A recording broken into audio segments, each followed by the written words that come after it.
Hey everybody, it's Hawkeye here from Hawkeye Mineral Mining. I wanted to first off thank everyone that has subscribed and liked and shared and your real encouraging comments. It means a lot to me, and I just want you to know that I appreciate it.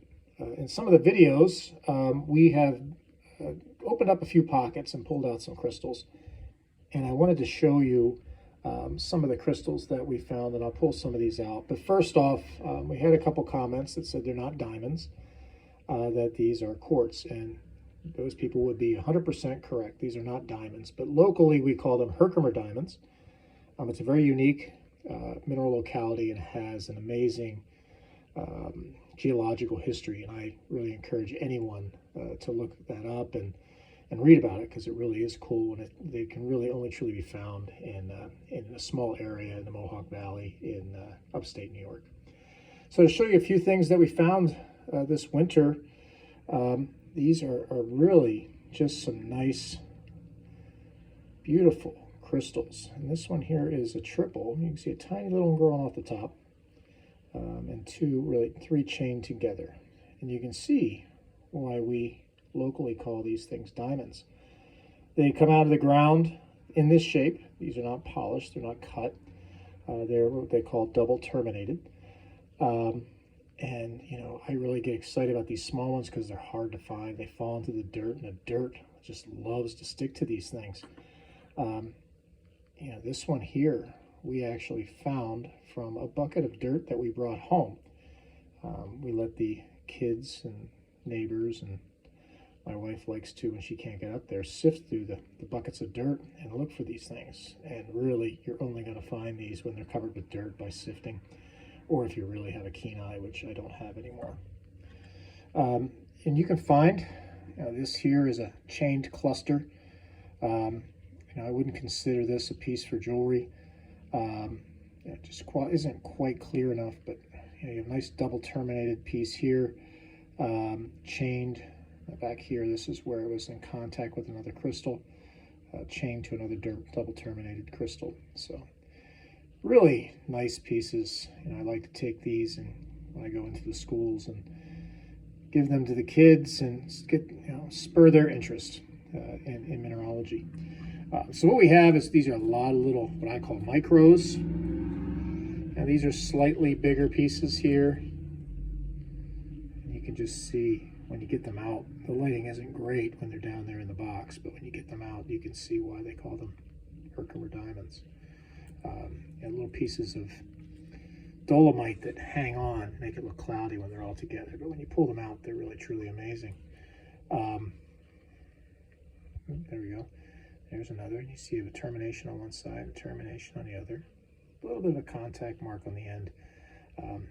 These are really great for earrings and bracelets, or just to, keep them around. A lot of people use them for art projects. You can make trees, and really the sky's the limit. Just the only thing that limits you is your imagination. So kind of work our way up here. I don't want to take too much of your time, but we can find some nice ones here. This one here, really super clear. Nice geometry, good terminations. There's a little contact mark with another crystal, and it has some of the dolomite left on it. And you can try to scrub that off. You can acid etch it off, but I prefer to leave it on. And as you can see, my fingers are a little bigger, but this would make a really nice ring. I mean, that's about the size of a nickel.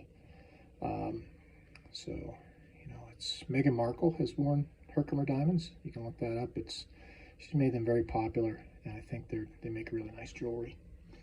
You have you can get some odd shapes.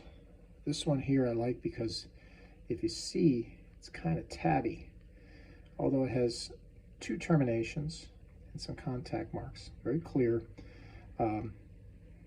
It's a unique shape, and these are not cut. They come out of the earth like this. They were formed 500 million years ago under the sea in holes in rocks, and hot water poured in there. It was silicon and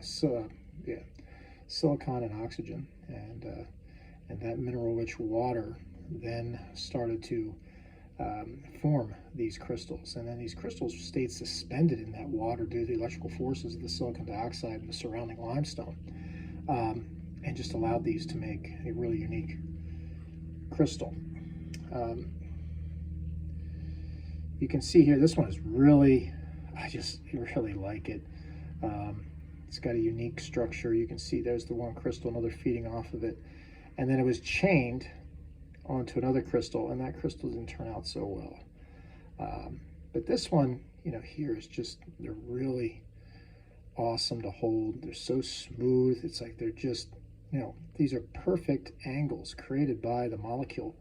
And, you know, really only Mother Nature can create something so unique, but yet so fascinating in abundance.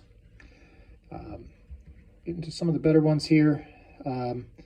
This one here, it has some contact marks right there, but just a nice, awesome piece that you would swear was cut. But quartz always forms the same angles, and no matter how small or how big you can measure them, they always end up being the same. You know, if all I found this winter was this piece, it would have been a successful winter. I really enjoy the hunt. In the videos, you see me pulling them out, but it takes hours and sometimes days moving rocks, big, huge. We're talking, you know, 3 foot by 3 foot solid limestone, and wedging them out and using levers to expose the pockets. And then last but not least is my favorite piece from this winter, and you can see why. That is absolutely gorgeous. I can make a nice pendant, or just a huge, absolutely huge statement ring. Maybe a brooch, but you know, there's two little, if you can see them, contact marks on the back. And what that is that either this crystal or another crystal was feeding off of the material to create itself. And that often happens. I mean, these things will find seed points and nucleation points to start the crystal. And I can't explain how awesome they feel in the hand. Oops. And then, you know, I go and drop it. There you go. That's why we don't have... Okay, so just to make sure we didn't put any damage to it. We did not, so... we'll leave that in the video, so we won't edit that out. We'll get to have some of the live action here. So, at any rate, really like I said, the piece from the weekend, without the weekend, I was up to this weekend, the piece from the winter that really was just made my day. And you know, sometimes they say these things are water clear, and now you can see why. You can see the clarity. And you can see right through it. You know, if there weren't any angles, it would be invisible in the water. And that's because the refractive index is the same as water. Water has a 1. These are pretty dang close to a 1. So I really appreciate you taking the time. If you stayed this long in the video, I hope this encourages you to get out, join a local mineral club, you know, read up on it, you know, get out there in the woods and in the rocks and see what you can find. All right, until next time, have a great day.